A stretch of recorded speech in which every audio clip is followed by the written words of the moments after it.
নমস্কাৰ, এই মুহূৰ্তৰ অন্য এটা বিগ ব্ৰেকিং লৈ আহিছোঁ। চৰকাৰী কাৰ্যালয়ৰ চৌহদতে এইবাৰ অগপ আৰু বিজেপি কৰ্মীৰ মাজত প্ৰচণ্ড মাৰপিটৰ ঘটনা সংঘটিত হৈছে। আঞ্চলিক পঞ্চায়ত যি গঠন, সেই গঠনক কেন্দ্ৰ কৰি দুয়োটা পক্ষৰ মাজত হতাহতিৰ ঘটনা সংঘটিত হোৱাৰ আমি খবৰ লাভ কৰিছোঁ। গোলকগঞ্জ সমজিলা কাৰ্যালয়ত অগপ আৰু বিজেপিৰ মাজত এতিয়া প্ৰচণ্ড সংঘাত। কিছু তথ্য আছে সবিস্তাৰে।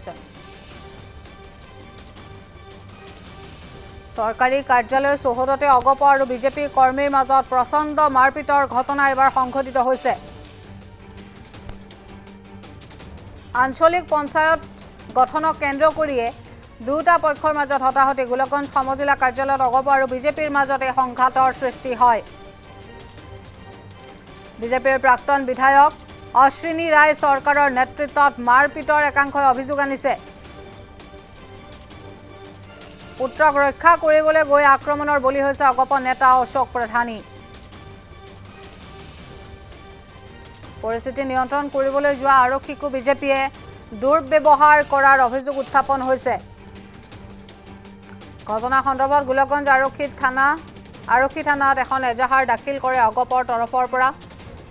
চৰকাৰী কাৰ্যালয়ৰ চৌহদতে অগপ আৰু বিজেপি কৰ্মীৰ মাজতে প্ৰচণ্ড মাৰপিটৰ ঘটনা এবাৰ সংঘটিত হৈছে। আঞ্চলিক পঞ্চায়ত গঠনক কেন্দ্ৰ কৰি দুয়োটা পক্ষৰ মাজত আজি হতাহতিৰ সৃষ্টি হয় আৰু পৰিস্থিতি অধিক উত্তপ্ত হৈ পৰে। গোলকগঞ্জ সমজিলা কাৰ্যালয়ত অগপ আৰু বিজেপিৰ মাজত সৃষ্টি হোৱা এই সংঘাতৰ ফলত বিজেপিৰ প্ৰাক্তন বিধায়ক অশ্বিনী ৰায় চৰকাৰৰ নেতৃত্বত মাৰপিটৰ গুৰুতৰ অভিযোগ উত্থাপন হৈছে। পুত্ৰক ৰক্ষা কৰিবলৈ গৈ আক্ৰমণৰ বলি হৈছে অগপ নেতা অশোক প্ৰধানী।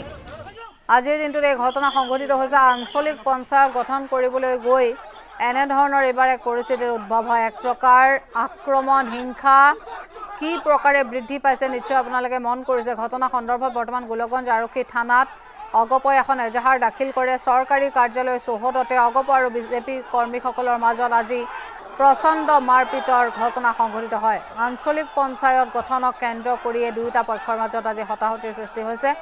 গোলকগঞ্জ সমজিলা কাৰ্যালয়ত অগপ আৰু বিজেপিৰ মাজত সৃষ্টি হোৱা এই সংঘাতৰ পাছতে তাত আৰক্ষী প্ৰশাসনৰ লোক উপস্থিত হয়। বিজেপিৰ প্ৰাক্তন বিধায়ক অশ্বিনী ৰায় চৰকাৰৰ নেতৃত্বত একাংশই মাৰপিটৰ অভিযোগ উত্থাপন কৰিছে। উল্লেখ কৰিব বিচাৰিম যে পুত্ৰক ৰক্ষা কৰিবলৈ গৈ আক্ৰমণৰ বলি হৈছে অগপ নেতা অশোক প্ৰধান। বৰ্তমান গোলকগঞ্জ আৰক্ষী চকীত এজাহাৰ দাখিল কৰিছে। পৰিস্থিতি নিয়ন্ত্ৰণ কৰিবলৈ যোৱা আৰক্ষীকো বিজেপিৰ একাংশই দুৰ্ব্যৱহাৰ কৰাৰো অভিযোগ উত্থাপন হৈছে। ঘটনা সন্দৰ্ভত বৰ্তমান গোলকগঞ্জ আৰক্ষী থানাই অভিযান আৰম্ভ কৰিছে।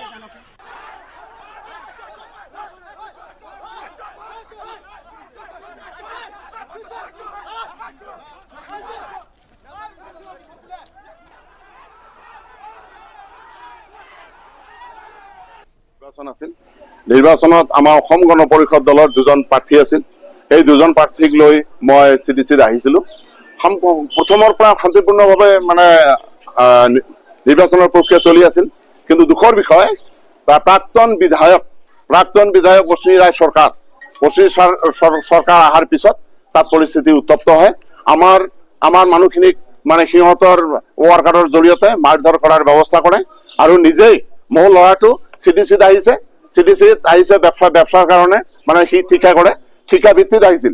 কিন্তু দুখৰ বিষয়, এই অচি চৰকাৰ মোৰ ল'ৰা বুলি, মই এজিবি কৰো মোৰ ল'ৰা বুলি তাক পুৰা মাৰপিট কৰে।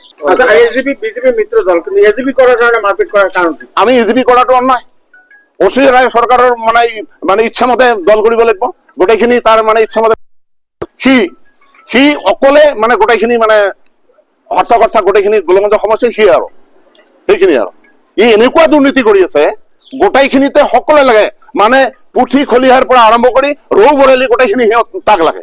এলায়েন্সৰ কোনো ধৰ্মই পালন কৰা নাই অচি চৰকাৰ। আমাক পিছত মায়াৰ কাৰণে উদ্ধপ্ত হৈছে। পুলিচ প্ৰশাসনে আমাক সহায় কৰি পেলাই থানালৈ লৈ আহিছিল। পিছত তেখেতসকলে কি কৰিলে, মই শুনা মতে বাই কংগ্ৰেছৰ সহায় লৈ সি কমিটি গঠন কৰিল। মই শুনা মতে ভাইচ প্ৰেচিডেণ্টজন কংগ্ৰেছৰ পৰা দিছে, সমীৰ ৰায় আৰু সমীৰ প্ৰধানী আৰু লিপিকা ৰায় প্ৰেচিডেণ্ট হিচাপে মই শুনা পালো। ইতি ৰায় ভাইচ প্ৰেচিডেণ্ট হিচাপে দিছে। তেখেতে প্ৰাক্তন MLA হৈ বিজেপি দলৰ ইয়াৰ নেতা হৈ আমাক কোনো ধৰণৰ এজিবি ফালৰ পৰা কোনো ধৰণৰ মাত মাতা নাই, কোনোদিনো আমাক মাতা বহা নাই আমাৰ লগত। তেনেকৈয়ে সি ৰাজত্ব চলাই আছে। নিৰ্বাচন আছিল। নিৰ্বাচনত আমাৰ অসম গণ পৰিষদ দলৰ দুজন প্ৰাৰ্থী আছিল।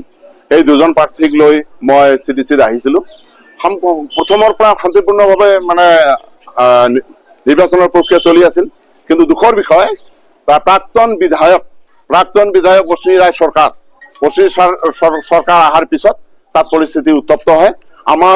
আমাৰ মানুহখিনিক মানে সিহঁতৰ ৱাৰ্কাৰৰ জৰিয়তে মাৰধৰ কৰাৰ ব্যৱস্থা কৰে আৰু নিজেই মোৰ ল'ৰাটো CDCত আহিছে ব্যবসাৰ কাৰণে মানে সি ঠিকা ভিত্তিত আহিছিল। কিন্তু দুখৰ বিষয় সি অশ্বিনী চৰকাৰ মোৰ ল'ৰা বুলি, মই EGP কৰো মোৰ ল'ৰা বুলি তাক পুৰা মানে মাৰপিট কৰে। আচ্ছা, এজিপি বিজেপি মিত্ৰ দল, কিন্তু এজিপি কৰাৰ কাৰণে মাৰপিট কৰাৰ কাৰণ কি? আমি EGP কৰাটো অন্যায়। অশ্বিনী ৰায় চৰকাৰৰ মানে ইচ্ছা মতে দল কৰিব লাগিব। গোটেইখিনি তাৰ মানে ইচ্ছা মতে সি অকলে মানে গোটেইখিনি মানে হত্যা গোটেইখিনি গোলগঞ্জ সমষ্টি সি আৰু সেইখিনি আৰু ই এনেকুৱা দুৰ্নীতি কৰি আছে গোটেইখিনিতে সকলে লাগে মানে পুথি খলিহাৰ পৰা আৰম্ভ কৰি ৰৌ বৰেলি গোটেইখিনি সিহঁত তাক লাগে। এলায়েন্সৰ কোনো ধৰ্মই পালন কৰা নাই অশ্বিনী চৰকাৰ। আমাক পিছত মাৰাৰ কাৰণে উদ্যত হৈছে। পুলিচ প্ৰশাসনে আমাক সহায় কৰি পেলাই থানালৈ লৈ আহিছিল। পিছত তেখেতসকলে কি কৰিলে মই শুনা মতে বাজাবাই কংগ্ৰেছৰ সহায় লৈ সি মানে কমিটি গঠন কৰিল। মই শুনা মতে ভাইচ প্ৰেচিডেণ্টজন কংগ্ৰেছৰ পৰা দিছে সমীৰ ৰায় আৰু সমীৰ প্ৰধানী আৰু লিপিকা ৰায় প্ৰেচিডেণ্ট হিচাপে মই শুনা পালো। ইতি ৰায় মানে ভাইচ প্ৰেচিডেণ্ট হিচাপে দিছে। তেখেতে প্ৰাক্তন MLA হৈ মানে বিজেপি দলৰ ইয়াৰ নেতা হৈ আমাক কোনো ধৰণৰ EGP ফালৰ পৰা কোনো ধৰণৰ মাত মাতা নাই, কোনোদিনো আমাক মাতা মানে বহা নাই আমাৰ লগত।